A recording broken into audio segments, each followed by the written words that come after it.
Most children come to school speaking in sentences, even though they probably don't understand what a sentence is or how a sentence is different from a word or a letter.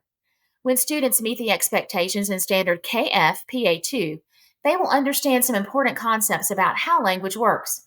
Welcome to the Standards Starter Kit.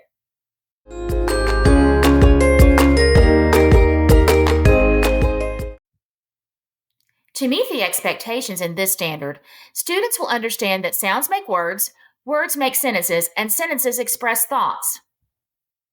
As this quote from the research reminds us, this is a good first step leading to phoneme synthesis and manipulation. Students are speaking in words and sentences, so now we're moving from this implicit knowledge and making it explicit in a way that will help students make connections as they become more familiar with written language. I love to use stories to teach because students will listen to a story even when they tune out your teaching points. This standard inspired me to write a little ebook called The Sentence Story. Let's read it together. The Sentence Story.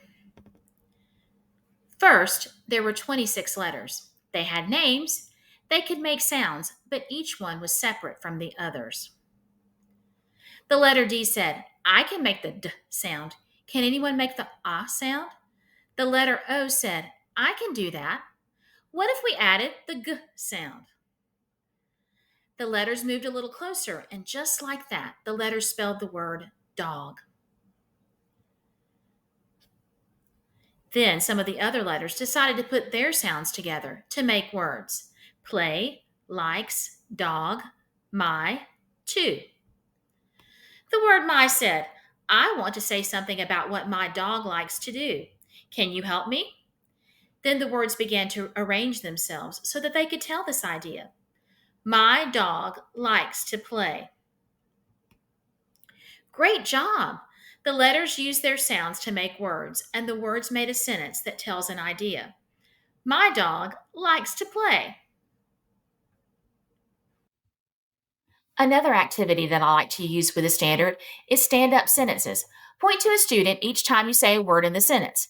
At the end of the sentence, count the number of students standing up to find out how many words there were in the sentence. Of course, you can use counters that you push up each time you hear a word, or even your fingers to determine how many words or sounds that you hear. Just remember, students who meet this expectation have gained an important building block that they will build on as they learn more about how our language works.